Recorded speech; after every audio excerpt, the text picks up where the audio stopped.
thousands of women who are showing support for Lindsay Clancy, a mom who strangled her 3 kids to death in Massachusetts. These women have donated more than $1 million to Lindsay Clancy's family and are showing videos of themselves being mentally unstable and saying they identify with Lindsay, and it could have been them too. Lindsay Clancy killed her 3 young children, 5-year-old Cora, 3-year-old Dawson, and 8-month-old Callan, in January of 2023. She strangled them in the basement of their Massachusetts home and then jumped out the window trying to end her own life. Lindsay, who is now paralyzed, is on trial for 3 counts of first-degree murder, but she is pled not guilty by reason of insanity. Her defense is arguing that she was experiencing postpartum psychosis and she heard voices that told her to do it. The defense says Lindsay felt she was protecting her children, while prosecutors say she deliberately planned out these killings and she is a murderer. If convicted, she could face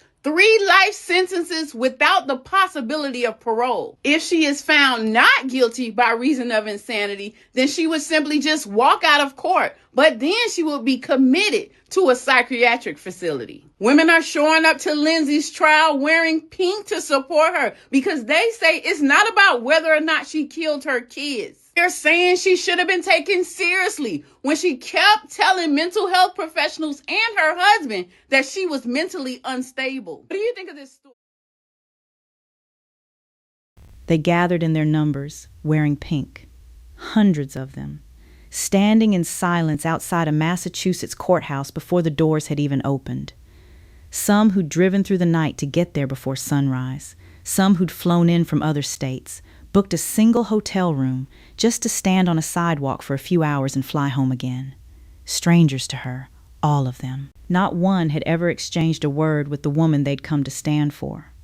And climbing right alongside that crowd, a second number, one you can't see from the street, a sum of $1 million, given by more than 25,000 people who will also never meet her, to the family of a woman accused of killing her own 3 children. A comment sits on that fundraising page, left by one of those donors.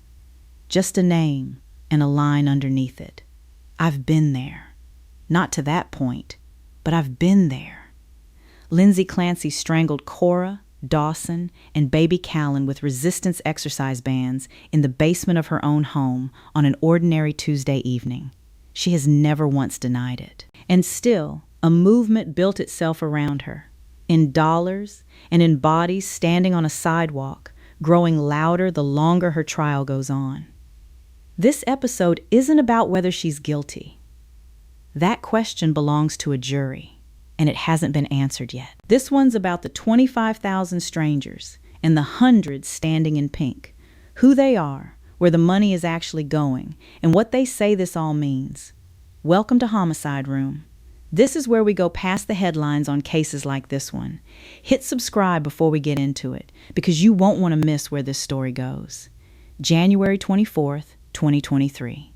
Duxbury, Massachusetts. While her husband Patrick was out running an errand, Lindsay Clancy, a labor and delivery nurse, married, 3 young children, took Cora, 5, Dawson, 3, and Callan, 8 months, into the basement of their home and strangled all 3 with resistance exercise bands. She then climbed out a second-story window in an apparent attempt to take her own life, leaving her paralyzed from the sternum down. She has never denied doing this. The entire legal fight, 3 years of delays, evaluations, and a trial now running past a month, comes down to one question under Massachusetts law. At the moment she did it, could Lindsay Clancy tell right from wrong? Her defense argues no, that she was in the grip of postpartum psychosis, a rare but medically recognized psychiatric break. Prosecutors argue she planned it and understood exactly what she was doing. If the jury sides with the defense, she's committed to a psychiatric facility, likely for life. If they side with the prosecution, she faces a mandatory life sentence. That's the case.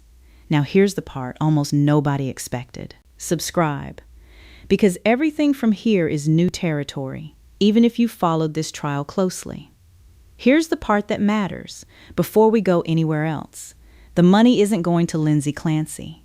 It isn't paying for her legal defense. The campaign, called the Musgrove Family Fund, was set up for her parents, Mike and Paula Musgrove, by a woman named Brandy Mulligan. The stated purpose is narrow: help cover the travel, lodging, and living costs the Musgroves have taken on since relocating from Connecticut to be near their daughter through 3 years of hospitalizations, hearings, and a trial that's now stretched past a month. There's a reason it's structured this way. GoFundMe has a policy against fundraising for the legal defense of anyone accused of a violent crime. But that policy doesn't say anything about the families of the accused. The Musgroves aren't on trial. So the fund sits in a space the platform's own rules don't quite reach. Verified, allowed, and, according to a GoFundMe spokesperson, not in violation of anything, even as it raises money connected to one of the most disturbing cases in the state's recent history. The page itself is careful about this line. It states plainly that donors aren't being asked to take a position on Lindsay or the criminal case, only to ease the burden on 2 parents who've spent their savings simply showing up. Read at face value. This is an ordinary fundraiser. The kind that gets set up for any family drained by a medical crisis, a legal battle, a slow-moving tragedy that outlasts the news cycle around it. There is nothing unusual about wanting to support 2 parents who show up every single day to sit behind their daughter in a courtroom. That's the official framing. It is not, however, what's actually happening in the comments section, and it's not what's driving the pace of this fundraiser toward $1 million in a matter of weeks. Somewhere between covering a hotel bill and 25,000 strangers opening their wallets, this fund picked up a second, unofficial purpose that has very little to do with travel expenses. Subscribe if you want the deeper cases behind stories like this one. 25,000 plus donors, close to $1 million. Contributions ranging from small amounts to thousands, arriving at a pace that stunned even people who track viral fundraising for a living. And overwhelmingly, based on the names, the comments, the language used, the people giving are women. That's not a coincidence. And it's not really a mystery once you start reading what they're actually saying. This isn't a fund quietly padded by people who feel sorry for 2 aging parents. It's become something closer to a referendum. Thousands of women using a donation button to say something about themselves, about motherhood, and about a woman they've never met. Compare this to almost any other fundraiser tied to a criminal case, and the anomaly becomes obvious. Fundraisers for victims' families are common and rarely controversial.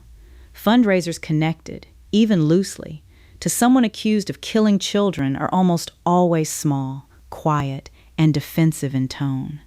This one didn't stay small. It didn't stay quiet. And the tone in the comments isn't defensive. It's confessional. A defensive donor says, "You don't understand the whole story." A confessional donor says, "I understand more of this story than I want to admit." This fund is overwhelmingly full of the second kind. To understand why, you have to stop looking at the fund and start looking at the people standing behind it, literally outside a courthouse in matching pink. There's a second oddity worth sitting with before we get there. Most large fundraisers connected to violent crime don't survive contact with the internet. They get buried in outrage comments, reported, sometimes shut down entirely within days. This one hasn't just survived. It's grown, week over week, even as national headlines about the case have gotten more critical, not less.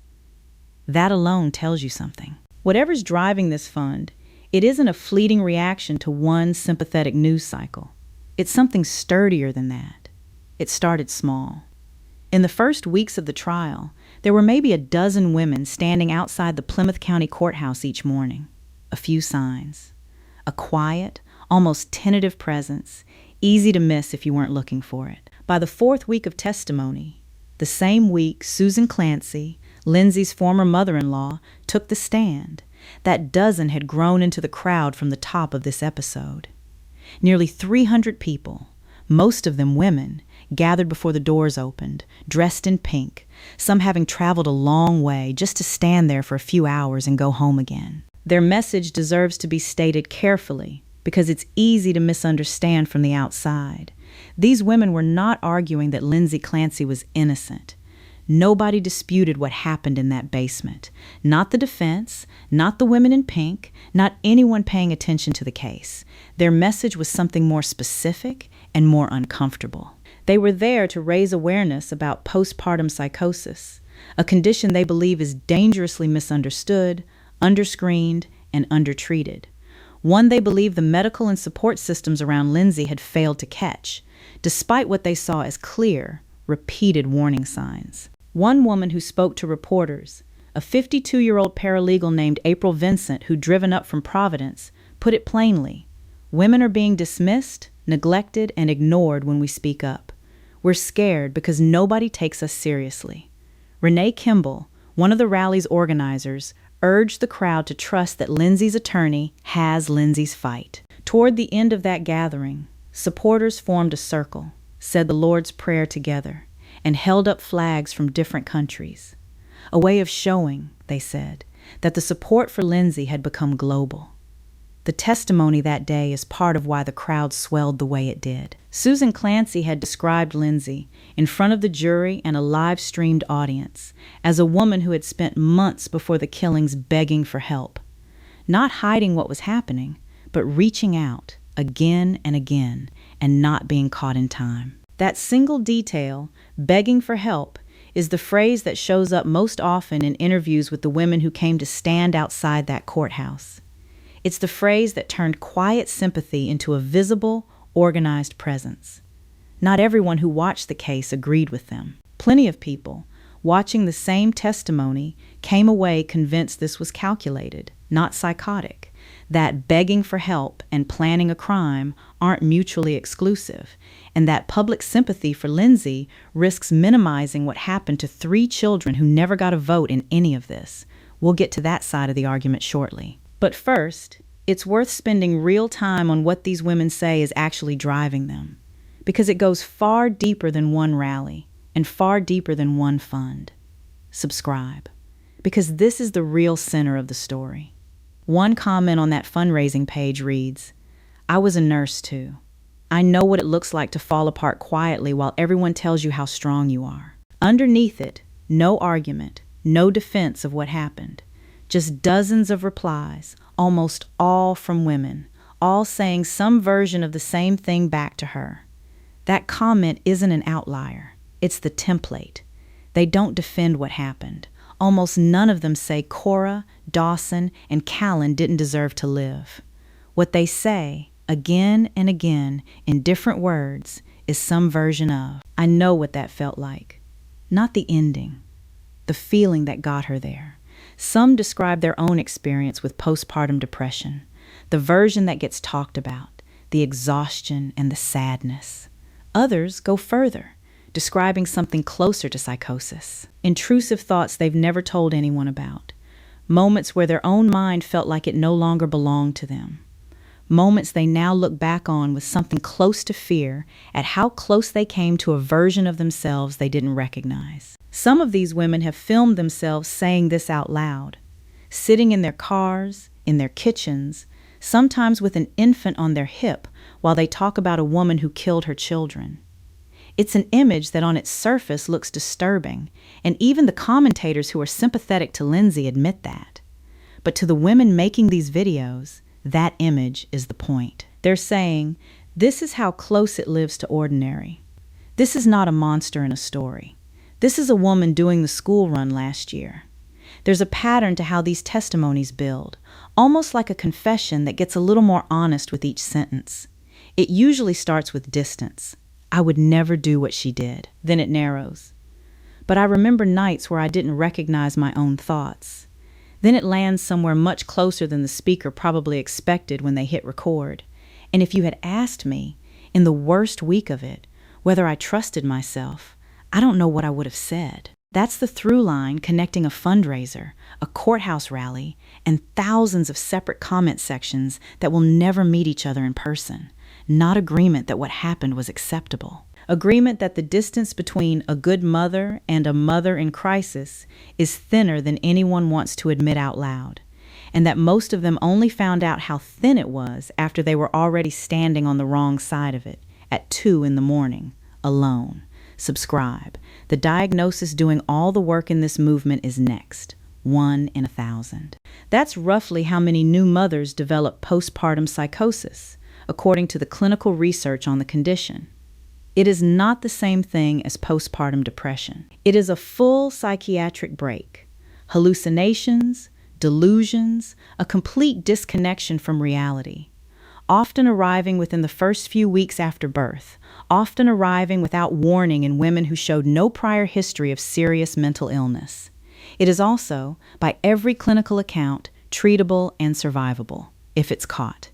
And that "if" is doing enormous work in this movement. Both Lindsay and her husband Patrick have filed separate lawsuits against healthcare providers, alleging that her postpartum depression wasn't properly treated in the lead-up to the deaths of their children. Not that there were no warning signs, that the system that was supposed to catch her didn't. For many of the women donating and rallying, that's the actual story. Not should she be found not guilty. The question underneath the question is, how many other women are walking around right now with a version of this building in them, unmonitored, because the standard postpartum checkup barely has time to ask how you're sleeping, let alone screen for a psychiatric emergency. There's also a harder edge to this sympathy, one that doesn't get said as often but sits underneath much of the commentary if you read closely enough. Lindsay Clancy wasn't an outsider to the healthcare system. She worked inside it.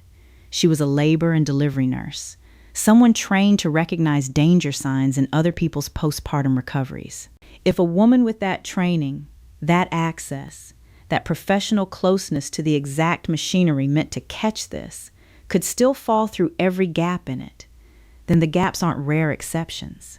They're the norm, and everyone else is just lucky enough not to have found them yet. It's the sentence a lot of these women are circling, even when they don't say it directly. If it could happen to her, capable, trained, watched by a husband who loved her and parents who adored her, then "I would have noticed" is a lie almost everyone tells themselves about people they love. There's one specific moment worth stopping on, because it's the closest thing this case has to a turning point. The moment the movement outside the courthouse stopped being a slow trickle and became the crowd of hundreds you saw at the very beginning of this episode. It happened during Susan Clancy's cross-examination. The same testimony where she described Lindsay as a woman who'd spent months begging for help. A prosecutor, pressing her on her faith, asked Susan Clancy directly whether she understood murder to be considered a mortal sin. Reporters who'd covered the trial for weeks by that point described the room as having gone eerily quiet for most of the proceedings. Measured, procedural, low on visible emotion. That question broke it. An audible reaction moved through the gallery. The judge called an immediate halt to the line of questioning, sent the jury out, and later instructed them to disregard it entirely. Legal commentators watching the case called it a real misstep. The kind of moment that risks handing sympathy to the exact side it was meant to damage. And that's more or less what happened. Clips of the exchange spread within hours. By the next morning, the group of women who'd been quietly gathering outside the courthouse had roughly tripled in size. Several of the new arrivals, interviewed by local reporters that week, cited that specific exchange as the reason they'd driven out. It's a small, single moment in a trial that's run for over a month. But it's the clearest evidence that this movement isn't only being driven by an abstract idea like postpartum psychosis. It's being driven, in real time, by specific things people watch happen inside that courtroom and then decide they can't just watch from home anymore. Subscribe, because what's driving people to identify with Lindsay goes deeper than one moment, and that's where we're headed next.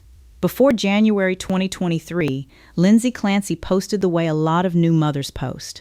Photos of her 3 kids in matching pajamas, a caption about gratitude on a hard day, a shot of her back at work in scrubs, weeks after having Callan, smiling at the camera. Nothing in any of it hinted at what was coming.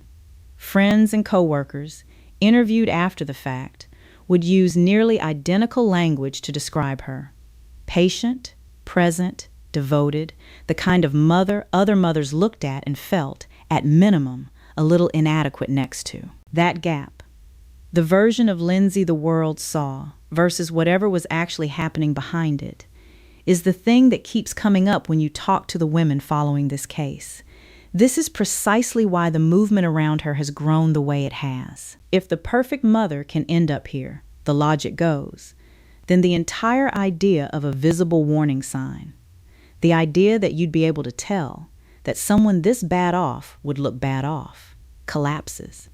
And once that idea collapses, many women say they stopped being able to see this case as someone else's story. Advocates describe a phrase that keeps surfacing in interviews connected to this movement: the performance of okay.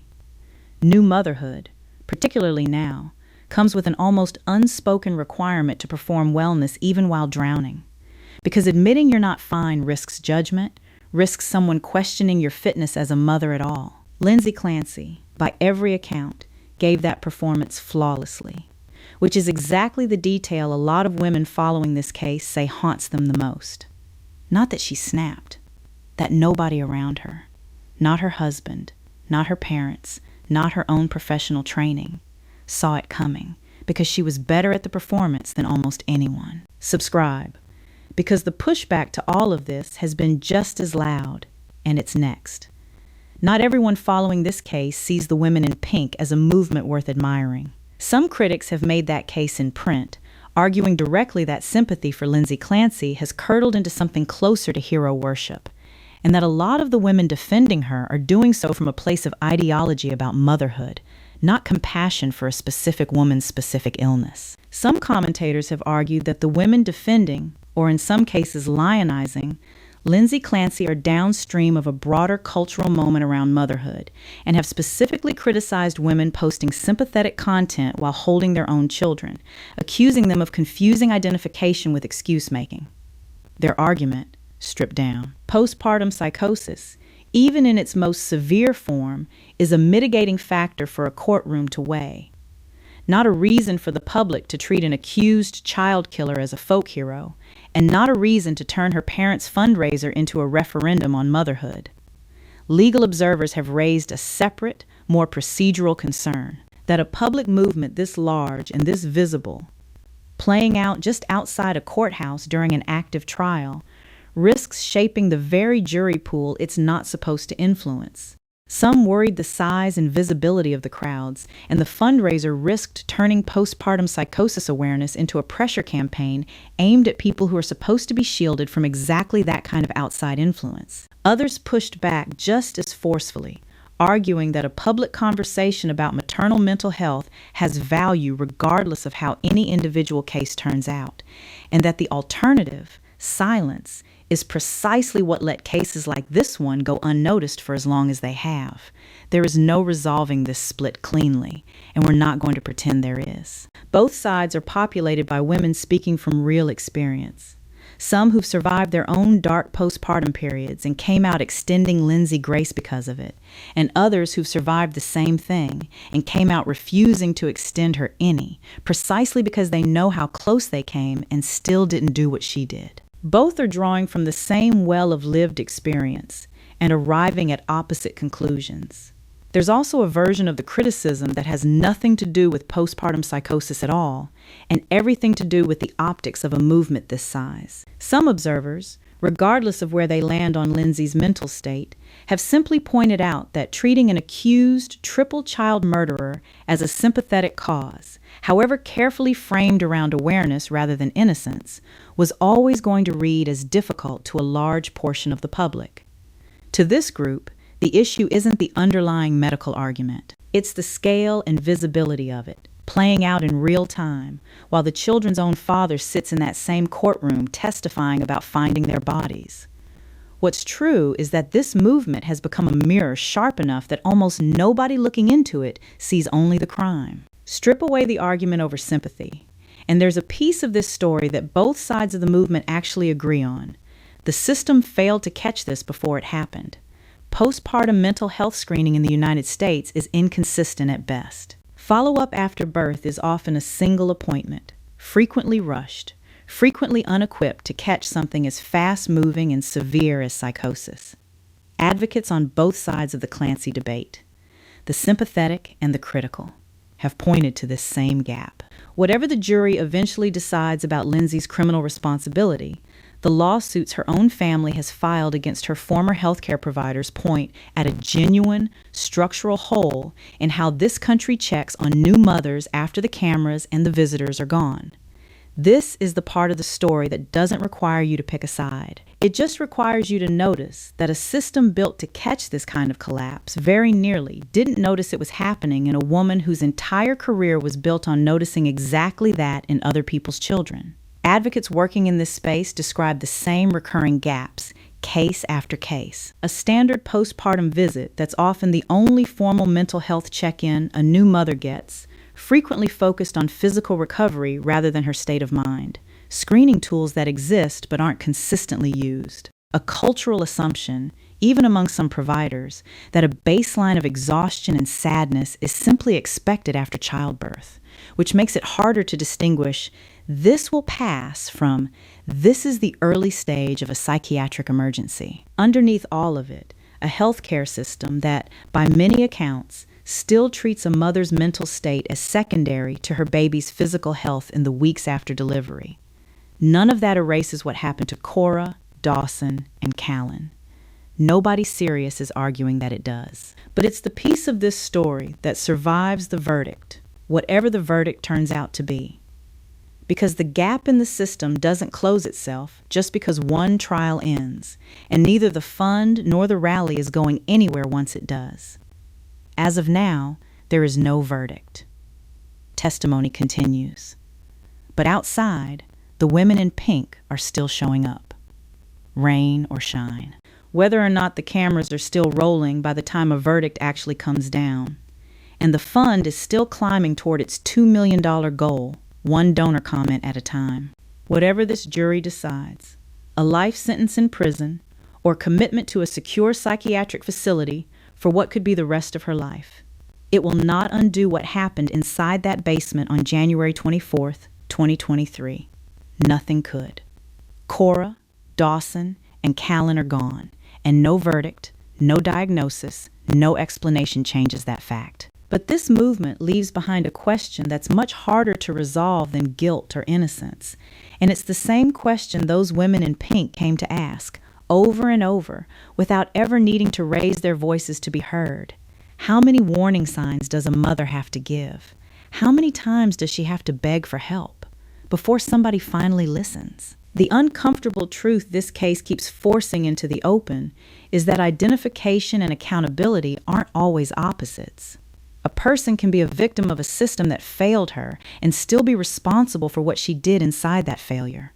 Thousands of women looking at this case right now aren't confused about that. They're sitting inside it, trying to hold both truths at once, in a comment section, in a crowd outside a courthouse, with a donation receipt as the only proof they were ever there. We'll be following this case as it moves toward its conclusion, and we'll bring you the verdict the moment it comes down. Subscribe so you don't miss it.